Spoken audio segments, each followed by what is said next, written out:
Welcome back to the last talk of the day. Before I introduce our next speaker, can I just remind you or ask you, please, if you can fill in the feedback forms and leave them on the desk outside as you go. It's really helpful. Thanks very much. Now, our last talk relates to a question that lady in the front asked in the last talk.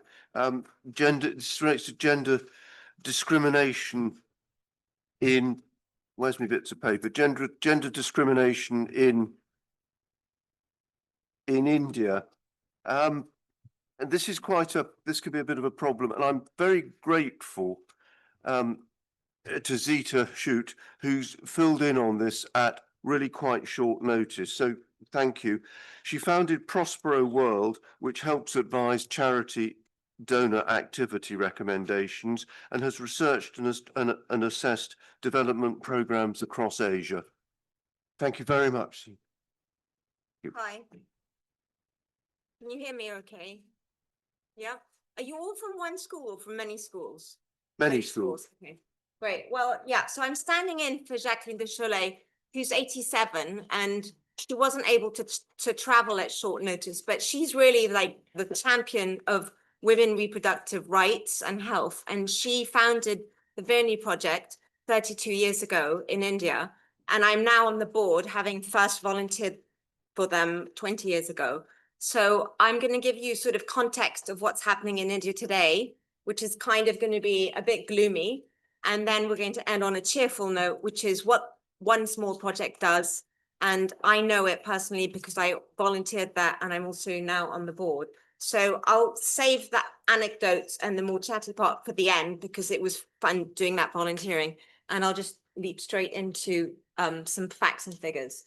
So first of all, before I went to volunteer, or as I was volunteering, there was a saying, which was, now I click the right button. Did that work? Nope. This button, nope. Nope.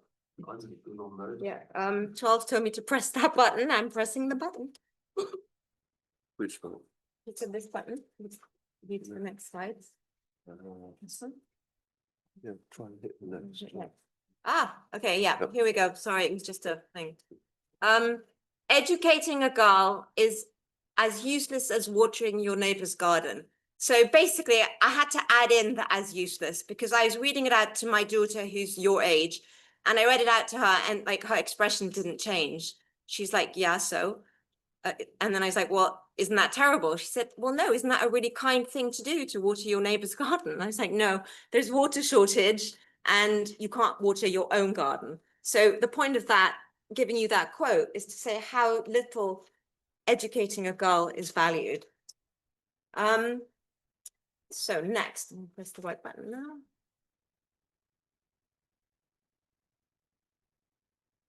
Okay, so to give you an overview, so India is the most populous country in the world at 1.46 billion. Less than half of the population are made of women. And the reason it's less than half is because of the practice of sex-selective abortion. So that means that before they've had their baby, women will go and have the sex of the fetus screened. And if it's a girl, they'll abort it. And they have worked out that around 9 million female fetuses were aborted between 2000 and 2019. So that shows you that gender discrimination happens before birth. Women's labor workforce participation, which means paid income, is less than half at 41%. Men, you can see, is at 76%. But of course, women are working really hard. They're just not being paid for it. So they're doing domestic work, milking cows, carrying things, and looking after babies. Infant mortality is a good indicator of maternal health and access to health. And in India, 25 babies die for every 1,000, whereas only 3 in the UK for every 1,000, to give you a comparison. The pay gap is women being paid 20 to 30% less than men for the same job. And then this is the most important figure, because that's what the rest of the talk will be about, will be completing secondary school. So in India, it's less than half of the girls complete secondary school, whereas you can see in Japan, it's much higher and a little bit lower in Pakistan, just to give you an overview. Finally, the statistic for violence against women is 1 in 3, but obviously a lot of the crimes are not being reported, so it's probably higher. So that's to give you an overview. And the legal framework for this, I sort of created a little bit of a comparison. The right to vote. Do you know when women were given the right to vote in the UK? Does anyone know? Hello? Yeah? Absolutely, yeah. Okay, well done. So in India, although some women were granted the right to vote in 1935, all were given the vote in 1951. The right to own land is only a recent development. In England, it was 1882. The right to own a bank account and to take out money without your husband's permission is only really happening recently, very recently, 2014. So that's huge, you think about it. The last fact, the right to leave a marriage, divorce, although it was granted in 1955, divorce is still looked on with, it's still a stigma, and only over 1% of women are actually getting divorced. Finally, what about the right to know your rights? If you don't know what your right is, how can you act on them? So again, that comes back to education. Next slide. That's the legal framework. And as you know, the law is one thing and life around the law is another. So obviously the first reason women are being discriminated again is simply because of a patriarchal system. Boys are preferred over girls because girls are seen as an economic burden. Do any of you know what a dowry is? Yeah, you all know that. Okay, so the dowry system still works. So if you have a girl, that's one of the reasons they're being aborted. What do you have to do? You've got to get together a lot of money in order to get the other family she's going to be married into to accept her. So boys will be preferred over girls. They're seen as an economic burden. If girls are married young, it means they don't finish school and they don't have any decision-making powers whatsoever. Obviously, things like what you wear, whether you can leave the house or the village without your husband's permission, these things are still very curtailed in some parts, more than others. And then again, representation in politics, as you can see, if only 14% of MPs are women, how is anyone going to fight for the right to do more? What do you think the everyday impact of inequality could be? Before I tell you.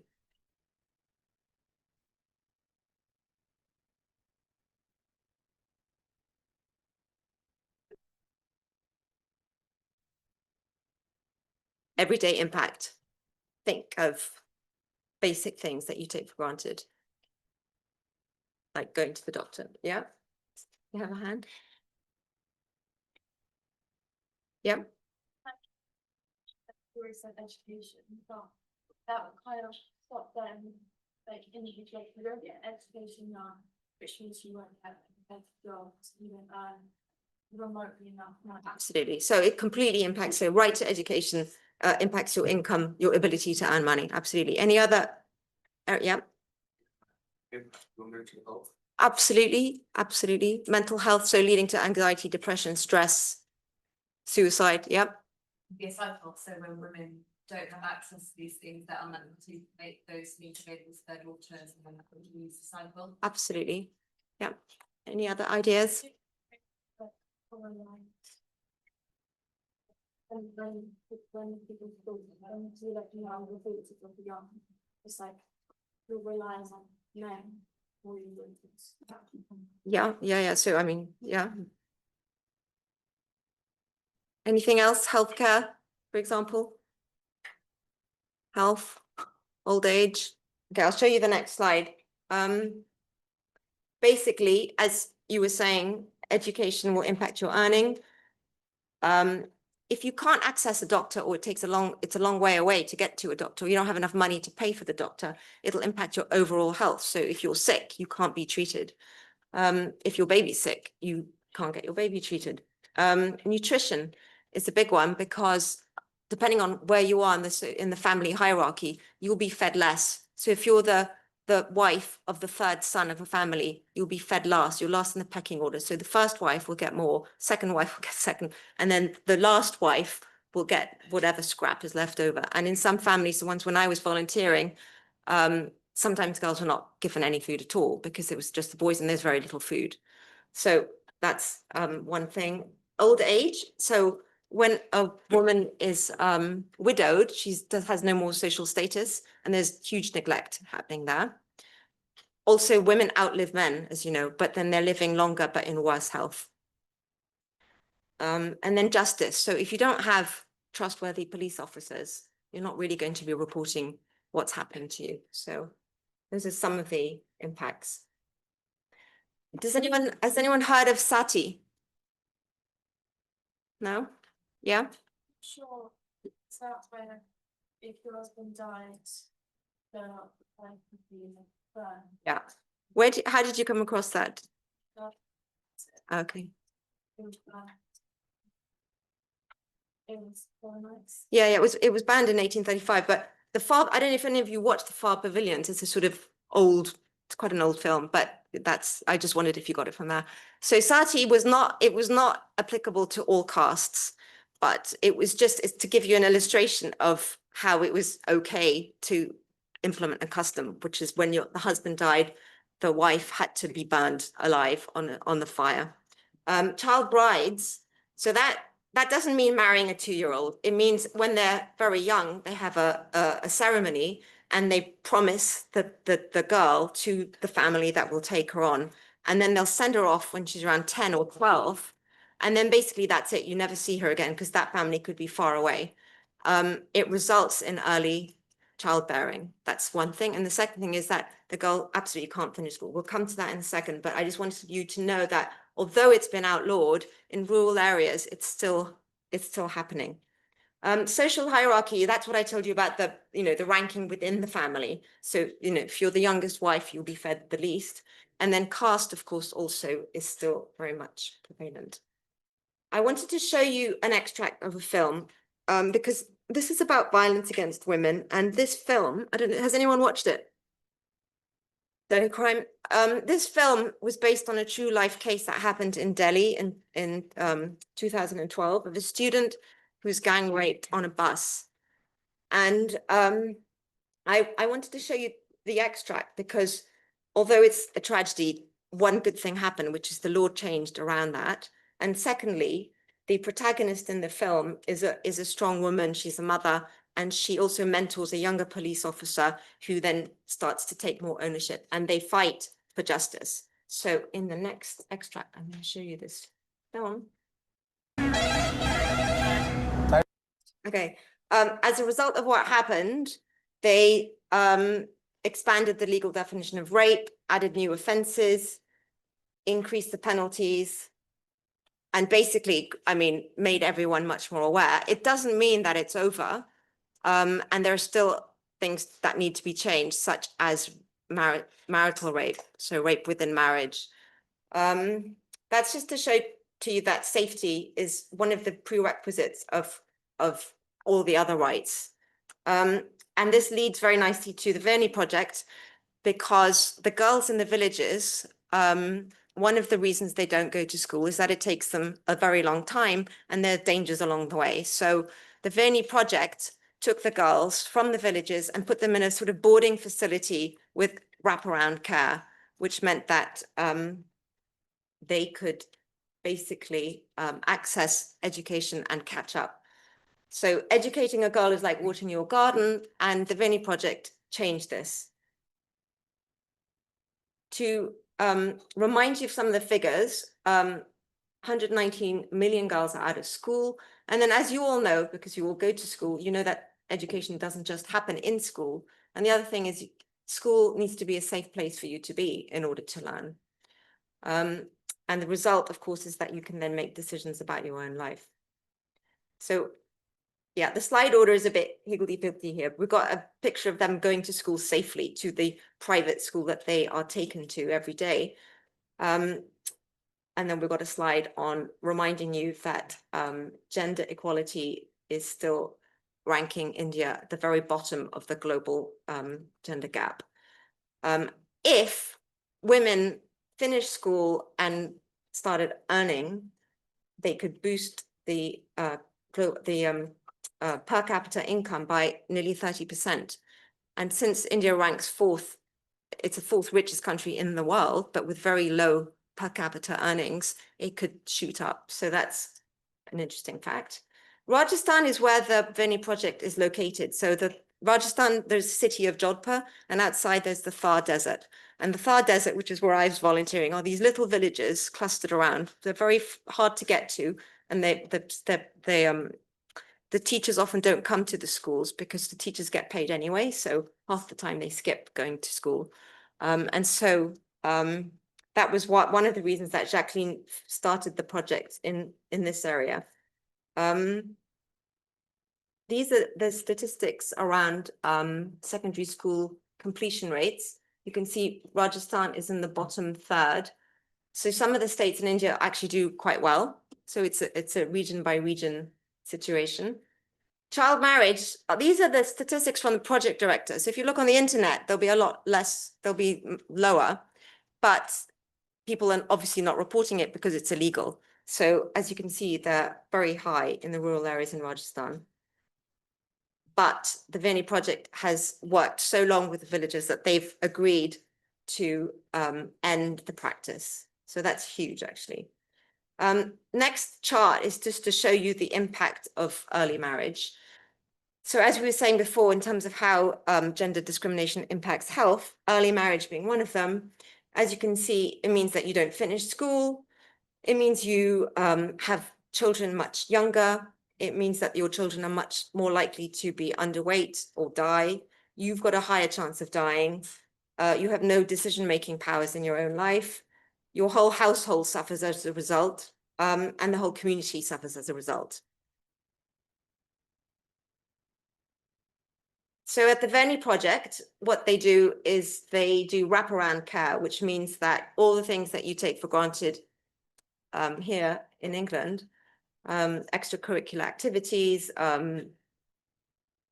computer literacy, a second language, healthcare, eating good food, vaccinations, like the HPV vaccination is something that's just started to be rolled out at the Veni project. And as you know, or you might not know, HPV is one of the leading causes of death by cervical cancer. So having the vaccination protects you against that. And for especially if you're getting married young, you're much more likely to get it. Although Adrian here is a doctor, so he might be. You're absolutely right. Good. So yeah, so now they've turned into these well-nourished, well-fed, confident young ladies. And they take part in outings and self-defense classes. The theory of change around this is not just to educate girls, but to educate the most disadvantaged girls. So these girls, so when I went to volunteer, basically, I thought I was teaching the equivalent of sort of GCSE language. And I had all these lesson plans and things. And when I got there, they could barely string together a sentence. So, I realized that was because the teachers were not coming. And when the teachers did come, they just asked them to memorize things. So I had to sort of change plans completely and start doing different things. But they were very, very curious, and they had a lot of energy. And the other things, there was no school to go to. We were sitting outside in the courtyard, the sun, shining on us. Although this was January in Rajasthan, so it wasn't that hot. But yeah, so basically they've changed from that to a place where they're fed well and sent to a really good school, and they get extra tuition. So it's like they're getting tutoring sort of mornings and evenings. They wake up really early. And then they get leadership training, and they become confident, and they learn to basically communicate with their community and their parents. So parental engagement is really key. And the outcome is that the parents now are queuing up to send their girls to the Veni Institute. Yeah, so during COVID, they managed not to fall behind because they were used to distance learning. And as a result, which is kind of extraordinary considering that, you know, from where they start, they get 100% pass rates in all their exams. They're fully immunized and they've achieved normal health. And a lot of them are no longer anemic.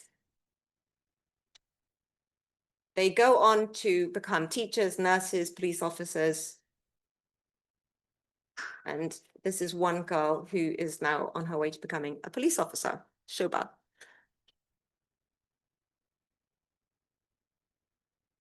All right, so you can see how, I mean, this is basically, the summary of this slide is that they become agents of change. They can make their own decisions in their lives. Pictures of health checkups. So I went, when I was volunteering, I went to a village and the doctor, who's a charming doctor, was prescribing medicine to a woman whose baby was sick. And, you know, I'm someone who, if someone tells me the directions to the closest supermarket, I forget the directions. So this woman was standing there and he was, you know, he was firing directions at her. And there was a label on the bottle. And I sort of realized that A, she was having trouble following his verbal instructions, but B, she was never going to be able to read the instructions on the bottle. And so, you know, that was clear that she wasn't going to be able to give the baby the right medicine at the right time. Friendship is something that is really undervalued, and the girls in the villages don't really have time for friendships when they're working for their families. And one thing that the Verney Institute has created space for is friendship, which ends up being quite powerful. And here you can see them looking like normal teenagers. That was Jacqueline that you saw in the background. And then this is a little message from Jacqueline. So she always ends her talks with this: Verney is a drop in the ocean is made of drops. And then I added in this quote from Malala, which is going from watering your neighbor's garden to, and this is taken from Voltaire, cultivating your own garden. You know, there are many problems around us in the world. What can you do? You can look to see what you can do closest to you. But I thought this was a good quote. We cannot all succeed when half of us are held back. So I wanted to leave you with the question of what it is you would do. What is it that you would do in your lives, looking around you and at your friendships, at your groups of girls around you? What would you do? Or think about girls in other countries, in Afghanistan, for example, who are no longer allowed to study. What would you do? You don't have to answer that now, but you could think about it. So if you want to ask me questions, I think we've covered the background of the project and some of the key facts about India. Happy to answer any questions. Thank you.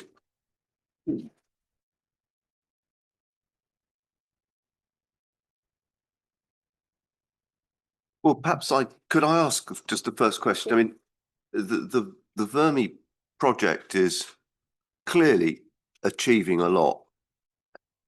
Are similar projects happening elsewhere in India? Absolutely. So there are many projects, and some of them are really scaled up. So Educating Girls, for example, which is funded by UBS, is very low cost because all it does is it gives the girls a sort of kit, you know, school books, uniform, etc., in order to go to the local state school. So that's one way of helping. But the Verney project, what's different about it is it's like a residential care, and it's particularly good for girls in rural areas because if they stay at home, they just have to milk the cows, and you know they don't even have any lavatories, so they have to go to faraway fields in the morning and go and get water. There's no taps.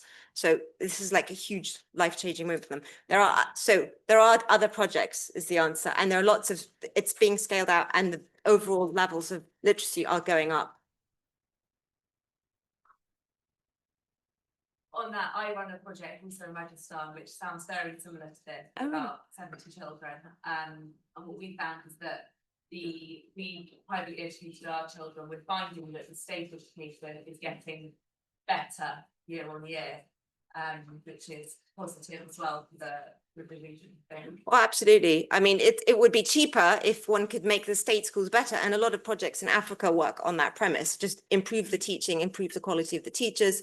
the leadership and the school buildings, you know, is a first step. But there's another step, which I know you're all looking a bit glazed because you've had a long day, I understand. But you know, how you're taught is really important, isn't it? So it's not just like, oh, I'm going to school, but you can go to school and learn absolutely nothing, right? So, you know, that's a really big challenge.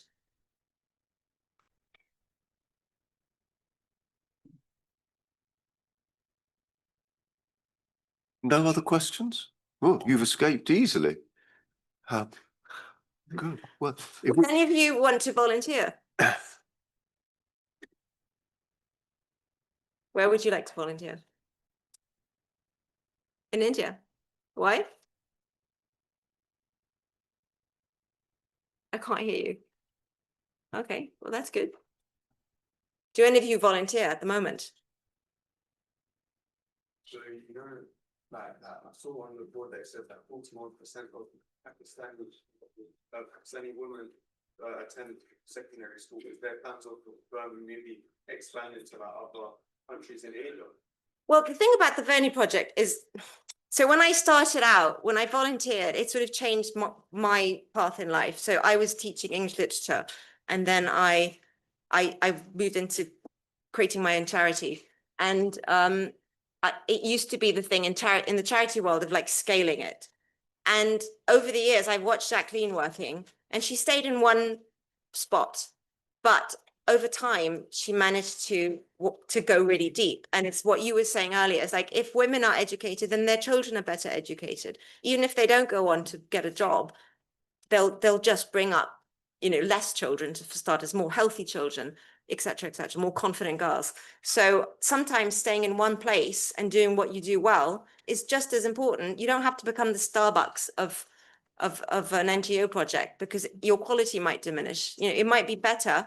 And this is something that I say now because I've looked at a lot of projects, that it might be better to just do what you're doing really well, improve what you're doing, and only then slowly, maybe, yes, replicate it. But there are projects happening all over the place.